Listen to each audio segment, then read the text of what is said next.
السلام عليكم ورحمة الله وبركاته. إن الله وملائكته يصلون على النبي يا أيها الذين آمنوا صلوا عليه وسلموا تسليما.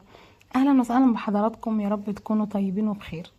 سؤالنا النهاردة: إيه هو السر الحقيقي للراحة النفسية؟ يا ترى السر ده في الفلوس الكتير، ولا في الشغل المرموق، ولا في إن الواحد يتجوز ويجيب بيت وأولاد ويكون أسرة، ولا في السفر والرحلات الحقيقة، ولا في حاجة من اللي أنا قلتهم ده؟ كل ده ممكن يجي وممكن يروح، لكن الراحة الحقيقية مش بترتبط بالحاجات دي خالص. النبي حبيبكم علمنا ان الراحة مش من بره، الراحة جواك انت. النبي صلوا عليه قال: ذاق طعم الإيمان من رضي بالله ربا وبالإسلام دينا وبمحمد صلى الله عليه وسلم نبيا ورسولا. شوفوا الحديث ده يا جماعة، معناه ان الطعم الحقيقي للسكينة هو طعم الطمأنينة، والطمأنينة دي مش هتجيلك غير لما قلبك يبقى راضي. لازم قلبك يبقى راضي بربنا، مسلم أمرك لله، شايف إن اللي كتبه ربنا خير حتى لو أنت مش فاهم الحكمة فيه دلوقتي. احنا يا جماعة ساعات بنتعب نفسنا ونفكر إن الراحة في اللي ناقصنا. لو جبت بيت كبير هرتاح، لو سافرت بره هرتاح، لو اتجوزت أو لقيت شغلانة كويسة هرتاح. وبعدين لما نجيب الحاجات دي بنكتشف إننا برضو مش مرتاحين. ليه طيب؟ علشان قلبك مش هيستريح بحاجة من الدنيا دي خالص. القلب مش بيستريح غير لما بيتوصل بربنا سبحانه وتعالى. لازم تقوي علاقتك بالله. النبي عليه الصلاة والسلام قال: من أصبح منكم آمنا في سربه معافى في جسده عنده قوت يومه فكأنما حيزت له الدنيا. يعني لو انت عندك أمان وصحة وأكل يكفيك يومك، كأنك ملكت الدنيا وما عليها. طب يا ترى احنا بنشوف النعم دي ولا عينينا بتجري دايما على اللي ناقص؟ خلينا اديكم امثله من الواقع. كان في مره واحد غني جدا ومعاه فلوس وبيسافر وعنده رفاهيه، لكنه طول الوقت قلقان، بيخاف يخسر فلوسه، بيخاف من المستقبل، عنده اكتئاب، رغم ان اللي حواليه كلهم يقولوا له يا بختك. وعلى الناحيه التانية تلاقي راجل غلبان بيشتغل شغل يوم بيومه، لكن كل ما تقابله ما يقولكش غير الحمد لله. ضحكته ماليه قلبه قبل وشه، نومته هاديه، حياته بسيطه. من البساطة لكنه عايش في راحة بال. النبي عليه الصلاة والسلام قال في حديث عظيم: عجبا لأمر المؤمن إن أمره كله خير، إن أصابته سراء شكر فكان خير له، وإن أصابته ضراء صبر فكان خير له، وليس ذلك إلا للمؤمن. المعنى إن المؤمن عمره ما بيخسر، في كل حالاته كسبان. لما يجيله خير بيشكر وبيرتاح، ولما يجيله والعياذ بالله بلاء بيصبر وبرضه بيرتاح. يبقى السر مش في اللي بيحصل حواليا، السر في اللي قلبه هو بيتعامل بيه ازاي. انت بتتعامل ازاي مع اللي بيحصل لك؟ خلوني كمان اخدكم لحياة الصحابة. سيدنا بلال رضي الله عنه كان عبد، وكان بيتعذب عشان بيقول احد احد، لكن قلبه كان مليان راحة رغم كل الألم. طب ازاي؟ لانه كان راضي بالله، متيقن ان الراحة الحقيقية مش في الجسد، الراحة في الروح. سيدنا عمر بن الخطاب رضي الله عنه كمان كان امير المؤمنين، ومع ذلك كان بينام على الارض. لما واحد في مرة شافه نايم تحت شجرة قال له: عدلت فامنت فنمت يا عمر. شوف الراحة الحقيقية في العدل والرضا، مش في الفرش الفاخر ولا في القصور. كان في كمان احد التابعين كان عايش فقير جدا، ولما سألوه: ازاي عايش مبسوط كده رغم كل الفقر اللي انت فيه؟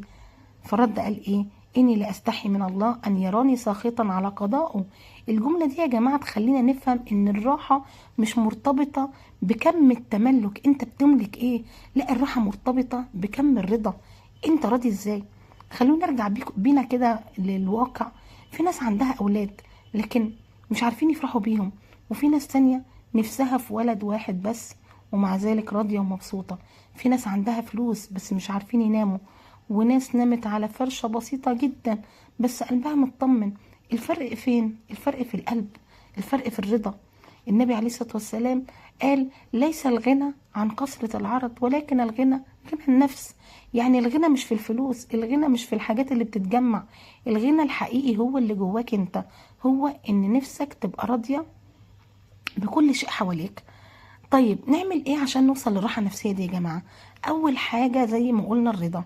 النبي عليه الصلاة والسلام قال: ارضى بما قسم الله لك تكن اغنى الناس. الرضا بيخلي الغلبان غني، واللي مشغول بيرتاح. تاني حاجة التوكل.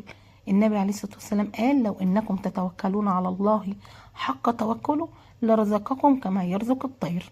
يعني الطير بتسعى بس مش قلقانة، احنا ساعات بنسعى وبنقلق وبننهار. تالت حاجة القرب من النبي وسنته عليه الصلاة والسلام. لما نعيش حياته ونشوف هو كان ازاي بنكتشف ان الراحة مش في الكثرة، الراحة في البساطة واليقين. رابع حاجة البعد عن المعاصي. النبي عليه الصلاة والسلام قال ان العبد لا يحرم الرزق بالذنب، لا يحرم الرزق بذنب يصيبه. المعصية بتسلب الطمأنينة حتى لو متعتها كانت لحظة أو لحظات. خامس حاجة الدعاء والذكر. النبي عليه الصلاة والسلام قال أو كان بيدعي وبيقول: اللهم اجعل القرآن ربيع قلبي ونور صدري وجلاء حزني وذهاب همي. الدعاء ده زي صفة ربانية للراحة. في آخر كلامي خليني أشكركم جدا وأحكي لكم على قصة واحد فقير كان بيشتغل حارس لعمارة. كل يوم يقعد بالليل ياكل لقمة بسيطة ويقول الحمد لله. الناس استغربت جدا: ايه اللي يخليك تقول الحمد لله وانت فقير بالشكل ده؟ قال: انا عندي حاجة محدش يقدر ياخدها مني، عندي قلب راضي. الكلمة دي يا جماعة علمتني ان اللي معاه الرضا معاه اعظم نعمة. لما نبص على سيدنا وحبيبنا النبي وهو قدوتنا، كان بيبات ايام ما يولعش فيه في بيته نار، يعني ما فيش اكل مطبوخ، ومع ذلك كان قلبه مليان راحة لانه قريب من ربنا. الخلاصة يا جماعة الراحة الحقيقية مش في اللي بره، الراحة الحقيقية في اللي جوه. الراحة مش انك تملك، الراحة انك ترضى. الراحة مش في كترة الدنيا، الراحة في صفاء القلب. خلونا نختم كده بدعاء بسيط مع بعض. اللهم يا مقلب القلوب ثبت قلوبنا على دينك. يا رب ارزقنا القلوب الراضية المطمئنة. اللهم ارزقنا الطمأنينة اللي ملهاش يا رب مثيل، اللي تخلينا ننام هاديين ونصحى حامدين. يا رب بعد بيننا وبين الهم والحزن والقلق كما بعدت بين المشرق والمغرب. في آخر كلامنا أن الحمد لله. شكرا جدا على حسن استماعكم.